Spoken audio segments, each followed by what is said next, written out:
Samuel Wright stood at the observation window of the diplomatic vessel Horizon, watching as Earth grew smaller behind them.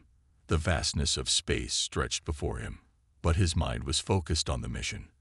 As captain of humanity's first official delegation to the Galactic Council, the weight of responsibility pressed heavily on his shoulders. "Captain, final checks complete. We're ready to engage the jump drive," said Communications Officer Frank Miller. Samuel nodded. "Proceed, Lieutenant." Dr. Laura Bennett joined him at the window. Her expertise in xenobiology made her essential to the mission. "Nervous?" she asked. "Wouldn't be human if I wasn't," Samuel replied with a slight smile. The stars blurred as the horizon accelerated to jump speed. Humanity had only discovered faster-than-light travel 3 years ago, and the technology still felt like magic to most of the crew. When the ship emerged from jump space, they were greeted by the massive structure of Nexus Station, headquarters of the Galactic Council. The station orbited a blue gas giant, its silver spires reaching outward like gleaming fingers. Hundreds of alien vessels moved around it in orderly patterns. "It's incredible," whispered Laura. "All these species coexisting." As they approached, their communication system activated. A holographic figure appeared, tall, with blue-tinted skin and 4 arms. The alien spoke perfect English. "Earth vessel, this is Nexus Control. Follow transmitted coordinates to Docking Bay 73. The reception committee that met them consisted of representatives from 5 different species. The apparent leader was from a race called the Orcs. Tall, elegant beings with luminescent eyes and an air of superiority that was impossible to miss. "I am Supreme Counselor Zethvar," the Orcs stated, looking down at the human delegation. "Your presence has been debated extensively." Samuel stepped forward. "We come in peace and friendship, representing the United Nations of Earth." The Orcs' expression was unreadable. "Yes, as you say.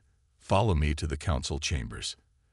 As they walked through the station, the humans were acutely aware of the stares from other alien species. Some seemed curious, others dismissive. The council chamber was an enormous amphitheater with representatives from dozens of species seated in tiered sections. The human delegation was positioned in the lowest tier.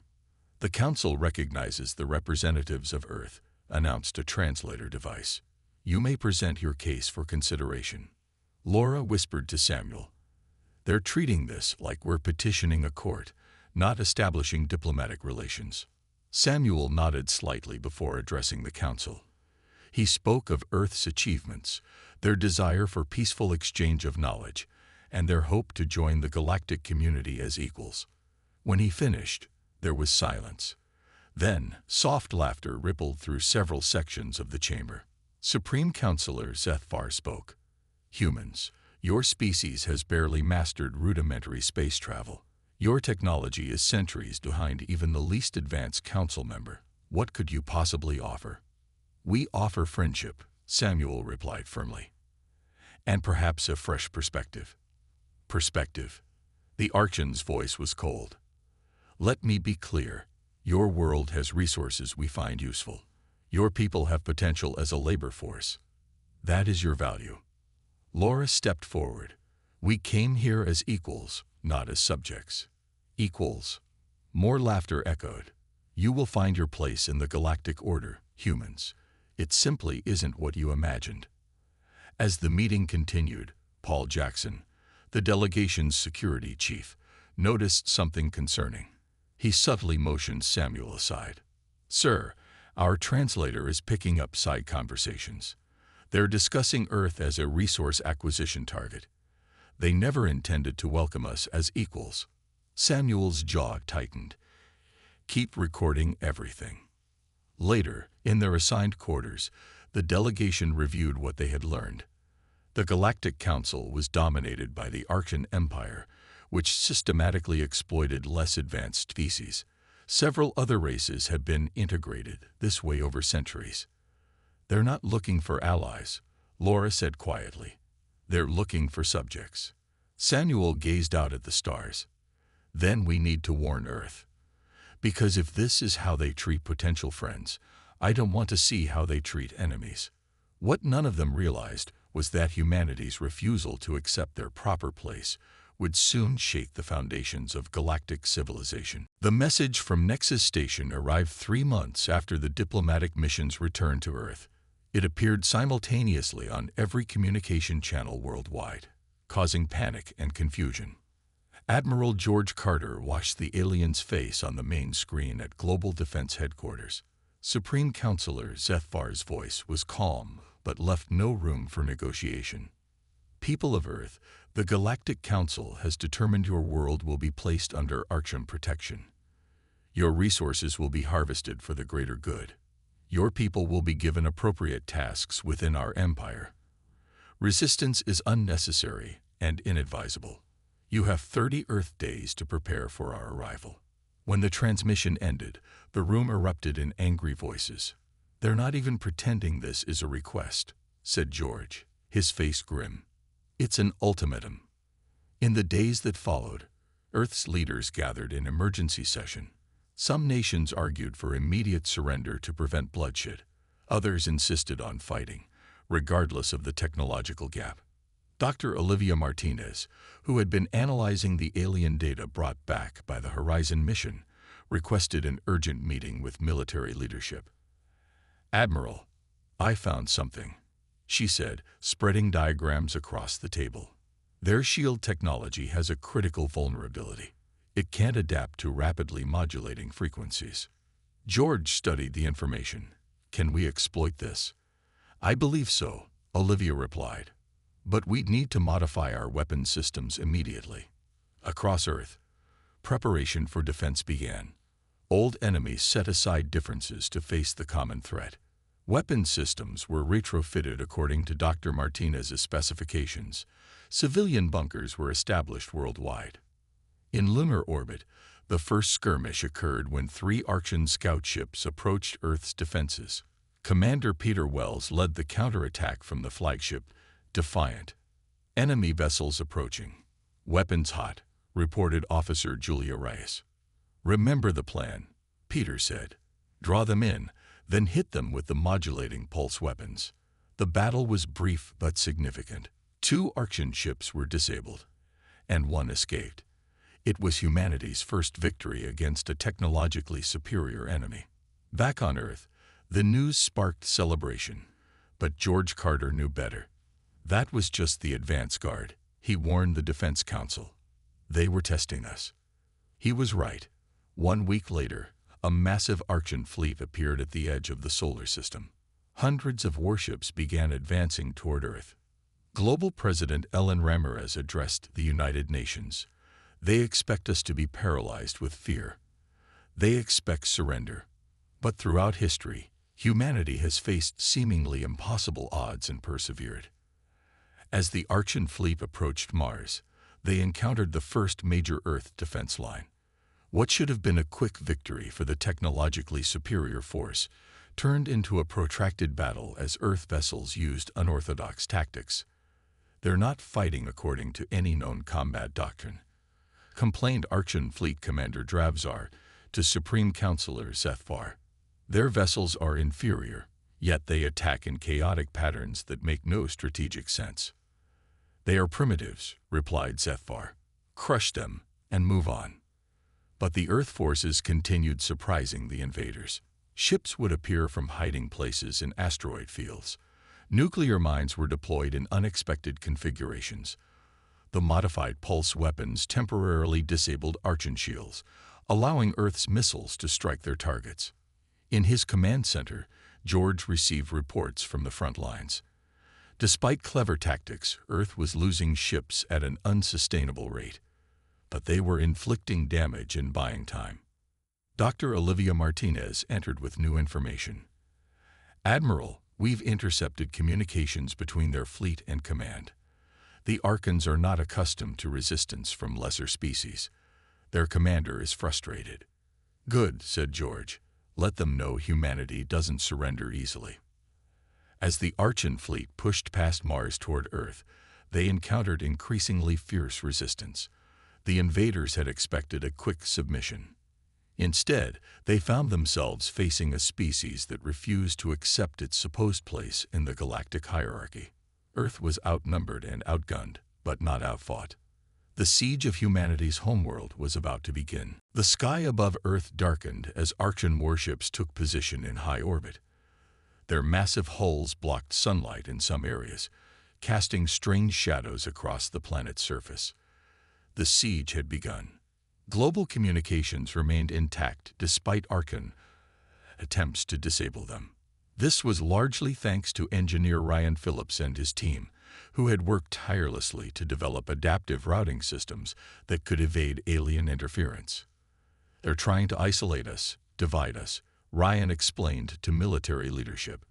"But as long as we can talk to each other, we're still united." In the asteroid belt between Mars and Jupiter, Lieutenant Natalie Foster led a small fleet of stealth vessels.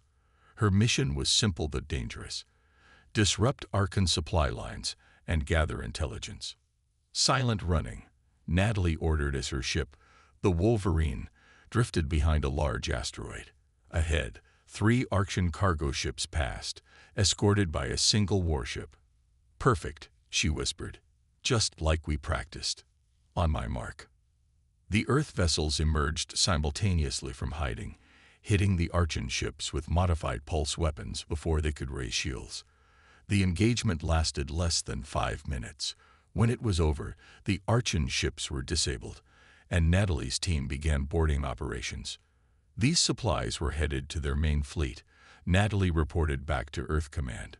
Food, medical equipment, and something else. Some kind of neural control devices. I think they were planning to use them on us. On Mars, the human colonies had transformed into resistance strongholds. Originally established as scientific and mining outposts, they now served as crucial supply depots and staging areas for guerrilla operations against the blockade.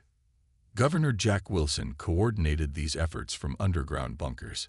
"We're the backup plan," he told his people. "If Earth falls, Mars doesn't.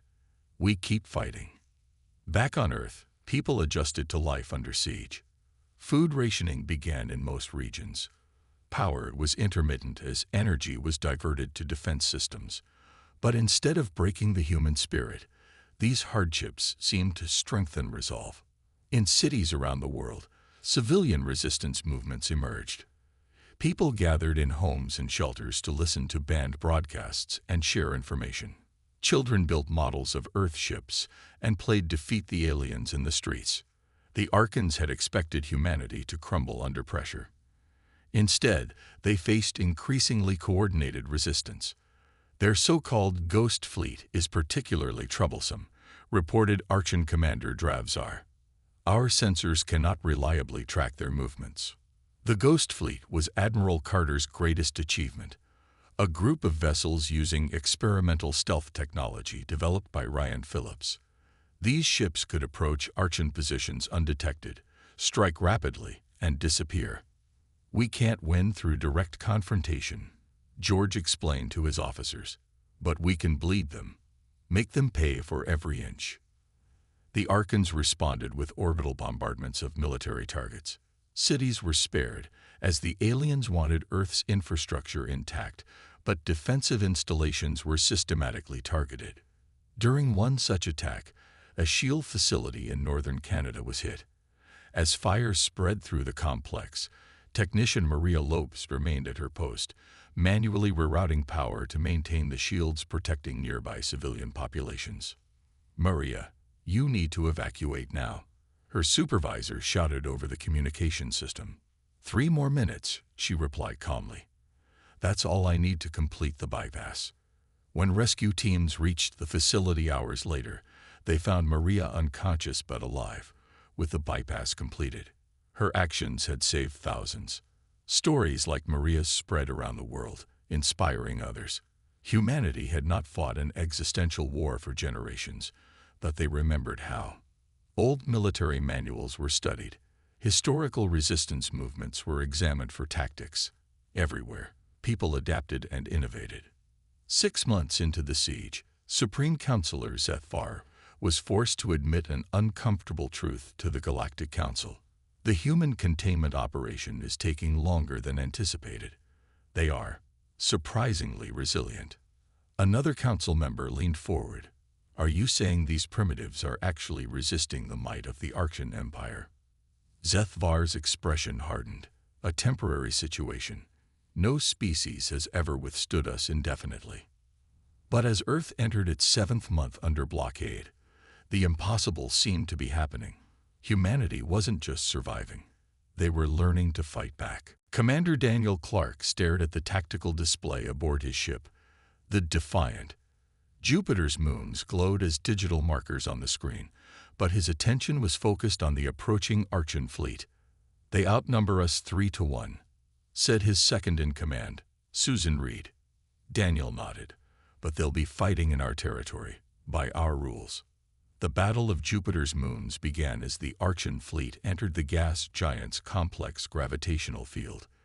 Daniel had spent weeks studying how the massive planet and its dozens of moons created a web of gravity wells and radiation zones. Now he would use this knowledge against the invaders. All ships, execute Operation Slingshot, he ordered. Earth vessels darted between moons, using their gravity to accelerate beyond what their engines could normally achieve. They struck from unexpected angles, disappeared behind planetary bodies, and emerged where sensors couldn't predict. They're not fighting according to any proper military doctrine, the Archean commander complained. This is chaos, not strategy. But there was a method to the apparent madness. The Earth fleet was drawing the Archons deeper into Jupiter's radiation belts, where the aliens' sensitive communication systems began to fail. As the battle reached its peak, Daniel received an urgent message. Commander, civilian transports from Europa Colony are trying to evacuate. 3 Archean destroyers have broken off to intercept them. Daniel looked at his tactical officer. How many civilians? Over 2,000, sir, mostly families. Without hesitation, Daniel ordered his ship to break formation and intercept the Archean destroyers. The rest of the fleet continues as planned, he instructed. We'll handle this. The Defiant raced toward the civilian ships, placing itself between them and the approaching Archean vessels. Sir, we can't take on 3 destroyers alone, Susan warned. Daniel's expression was calm. We don't need to defeat them. We just need to delay them long enough for the transports to reach the jump point. What followed was a desperate game of cat and mouse. The Defiant used every trick in Daniel's playbook. Feints, sudden maneuvers, decoy drones, and precisely timed weapons fire. As the civilian ships approached safety, the Defiant took heavy damage. Systems failed across the ship. The bridge filled with smoke. Last transport is clear, reported the communications officer. Daniel nodded. All hands to escape pods. Prepare to abandon ship. Susan looked at him. Sir, that's an order, Lieutenant. I'll set the final course. After the bridge crew evacuated, Daniel plotted a collision course with the lead Archean destroyer. As his ship hurtled toward the enemy vessel, he sent one final message. Remember that humans never surrender. The explosion was visible throughout the Jupiter system. News of the battle, and of Daniel's sacrifice, spread quickly. What had begun as a tactical diversion had become a significant victory. The Archean fleet lost 17 ships and was forced to retreat, while thousands of civilians escaped to safety. Back on Earth, Dr. Catherine Wong made a breakthrough in her communications lab. Working day and night, she had developed a quantum entanglement system that the Archons couldn't detect or block. It works on principles they don't use, she explained to Admiral Carter. We can communicate instantly across the solar system without them knowing. This development allowed Earth forces to coordinate like never before. Information flowed freely between Earth, Mars, and the scattered resistance fleets. Meanwhile, in deep space, an Earth intelligence vessel made a critical discovery. Lieutenant Eric Powell had been leading a reconnaissance mission beyond Pluto when his sensors detected unusual activity.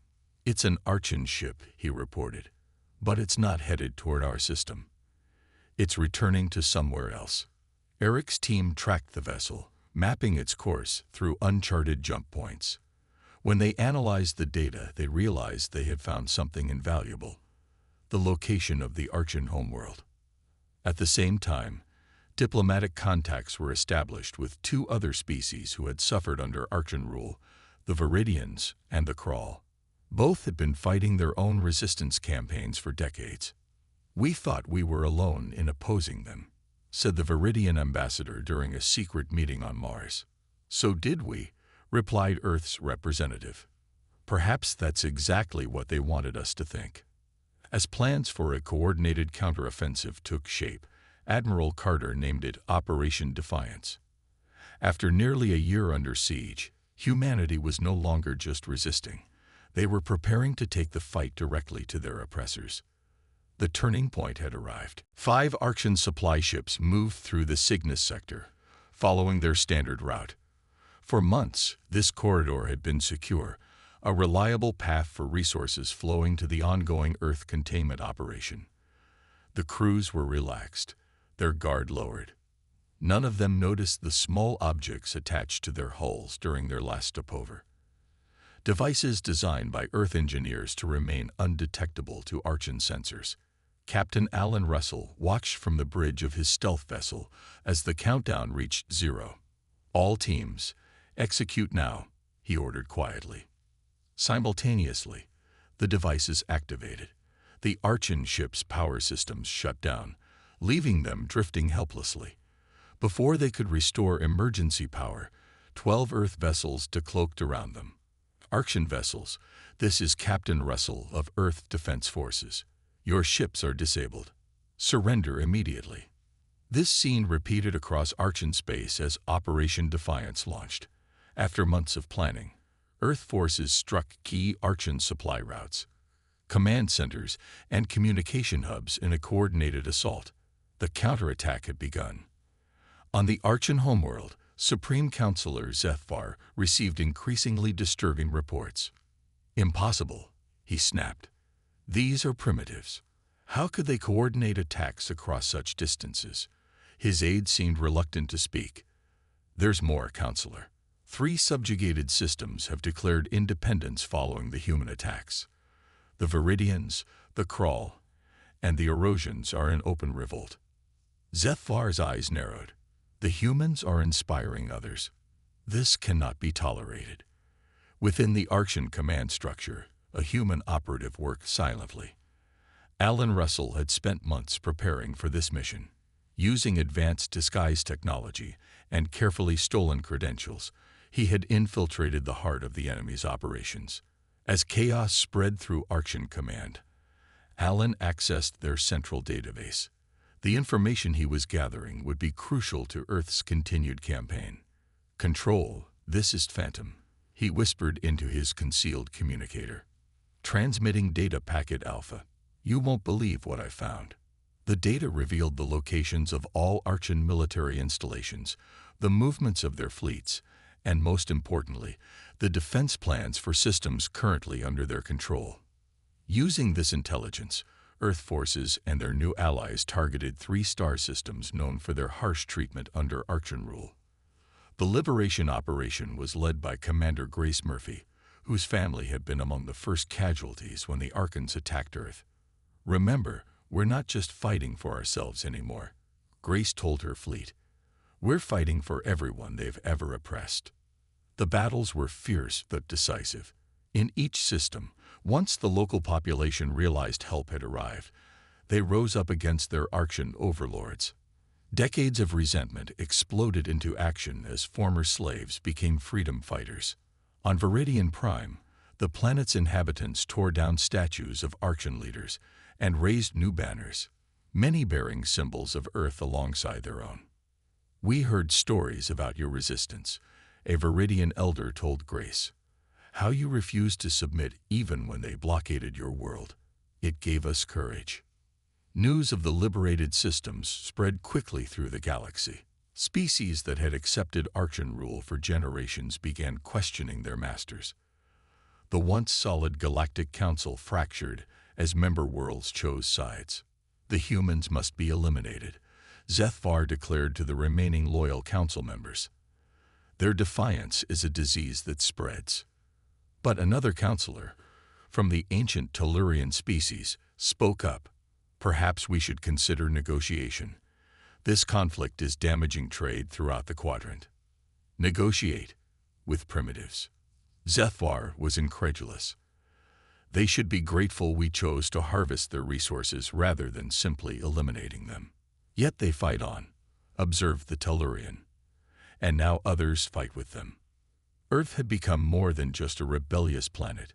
It had become a symbol, proof that the mighty Archean Empire could be challenged. Even species that didn't join the fight openly began providing covert support, sharing intelligence or supplies. Admiral Carter surveyed the latest reports with cautious optimism. "We've bloodied their nose," he told his commanders. "But they still have vast resources and centuries of dominance. The real test is yet to come." The counterattack had succeeded beyond anyone's expectations, but everyone knew the Archons would respond with overwhelming force. Earth had challenged the galaxy's greatest power, and now they would face its full wrath. Major Victoria Hayes stood on the bridge of the stealth ship Intrepid, gazing at the blue-green world filling the view screen. Archean Prime, the homeworld of humanity's enemies, looked eerily similar to Earth. "Final approach checks complete," reported Navigator Ben Wilson. "Stealth systems operating at peak efficiency." Victoria nodded. "Take us down. Remember, we have one shot at this." The mission to Archean Prime was perhaps the most dangerous undertaking of the war. While Earth forces and their allies engaged Archean fleets across the galaxy in a massive diversion, Victoria's team would infiltrate the enemy's most sacred world. Their target, the ancestral archives, rumored to contain the secrets of Archean power. The Intrepid descended through the atmosphere, its advanced stealth technology concealing it from Archean sensors. They landed in a remote mountain region, far from the capital city, but within striking distance of their objective. 12 hours until extraction. Victoria reminded her team as they disembarked. "Move fast. Stay quiet." The 8-person team moved through the alien landscape with practiced precision. Despite their intensive training with Viridian defectors who knew Archean Prime, nothing could fully prepare them for the reality of operating on an alien world.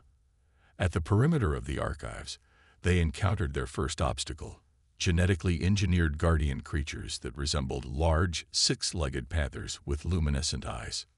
"Motion sensors indicate they track by body heat," whispered Lieutenant Gary Peterson, the team's tech specialist. Victoria signaled to deploy the thermal masking units.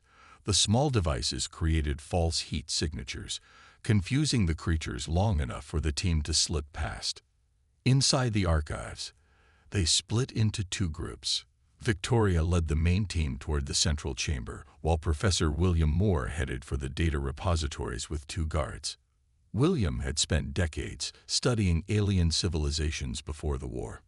Now, as he accessed the Archean databases, his hands trembled with excitement despite the danger.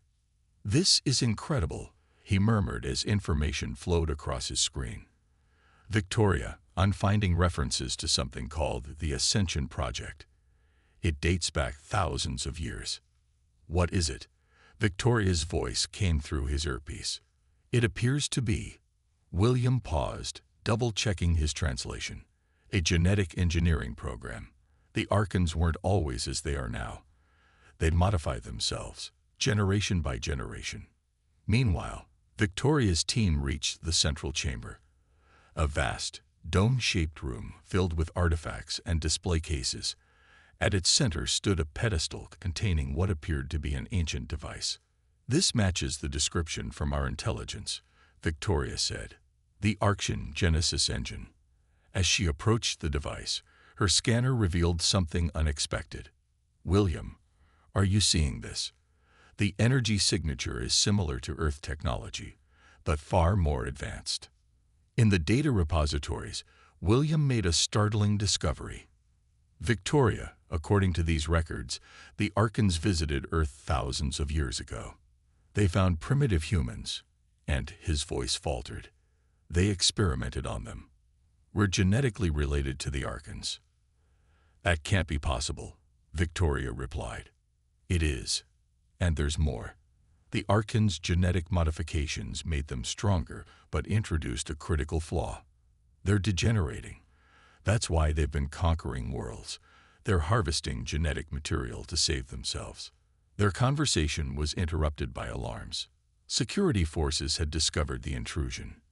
We're compromised, Victoria announced. Execute Omega Protocol. William, do you have what we need? Yes. Downloading now. As Archon forces converged on the archives, Victoria's team prepared for extraction. They fought their way back to the rendezvous point, suffering casualties but protecting William and his precious data. The Intrepid barely escaped Archon Prime, jumping to safety moments before enemy ships could intercept them. Days later, at Nexus Station, now under control of the Alliance after a brutal battle, Victoria presented their findings to Earth leadership and Allied representatives. The Archons have a fatal weakness, she explained. Their genetic modifications made them powerful, but unstable. According to Professor Moore's analysis, they can't adapt to certain radiation frequencies. William stepped forward. This explains why they struggled in Jupiter's radiation belts. We now have the means to develop weapons that target their specific genetic structure. As the implications sank in, Admiral Carter authorized the implementation of the Earthfire Protocol, a desperate plan they had hoped would never be necessary. The massive Archon warship Eternal Dominion shuddered as another wave of modified energy weapons struck its hull. On the command deck, Supreme Counselor Zethvar watched in disbelief as his fleet's status indicators turned from blue to red one by one. "How is this possible?"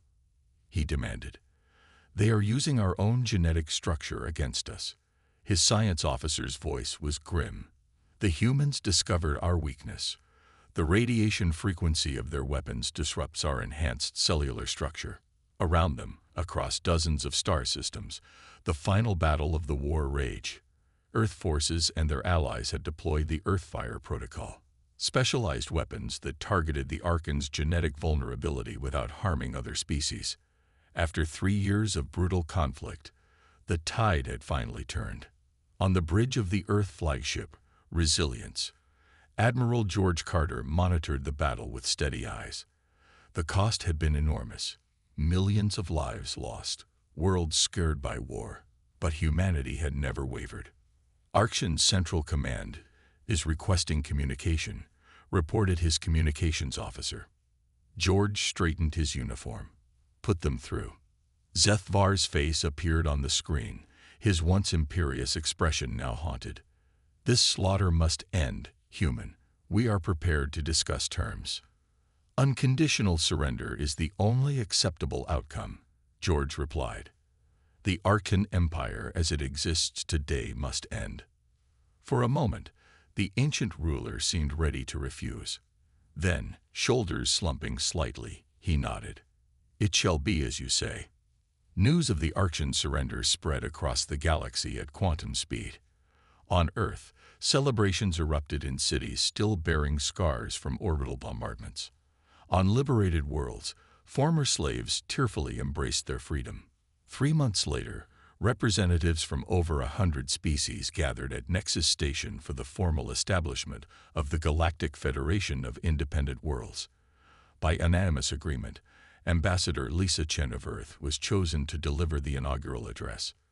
Lisa stood before the assembled delegates, her expression solemn despite the historic victory. "We gather today not to celebrate conquest, but to end it," she began. "For too long, this galaxy lived under the belief that power gives right, that technological advantage justifies domination." She gestured to the diverse assembly. "Look around you. Each species here brings unique strengths, perspectives, and wisdom. Our differences are not threats to be feared, but resources to be shared." Among the delegates, former enemies sat side by side. Even a small contingent of Archons was present, now stripped of their empire, but offered a place in the new galactic order. Humanity did not fight merely to replace one empire with another. Lisa continued. "We fought because we believe every sentient being deserves the right to determine their own destiny. The Federation we establish today will protect that right for all. The rebuilding process began immediately. Earth scientists shared their knowledge freely with former Archean subjects, many of whom had been denied education for generations. In return, allies offered technologies and insights that accelerated human development. Professor William Moore led a joint research team studying the Archean genetic modifications. Their mistake was pursuing power at the expense of balance. He explained to his diverse colleagues, they sacrificed adaptability for immediate strength. We must learn from this. On worlds throughout the former empire, monuments to Archean rule were replaced with memorials honoring those who had resisted. Stories of Earth's defiance were told in schools and gathering places, often with a sense of wonder. 5 years after the war's end, a Viridian historian asked Admiral Carter why he thought humanity had succeeded where other species had failed. George considered the question carefully. It wasn't our technology. The Archons were far more advanced. It wasn't our numbers. We were vastly outnumbered. I believe it was our refusal to accept that defeat was inevitable. Your unbreakable will, the historian suggested. George nodded. Throughout human history, our greatest achievements have come when we faced seemingly impossible odds. We've learned that limits are often just perceptions waiting to be challenged. This philosophy spread throughout the new Federation. Species that had lived under oppression for centuries discovered their own capacity for resilience and innovation. The galaxy entered an unprecedented era of cooperation and discovery.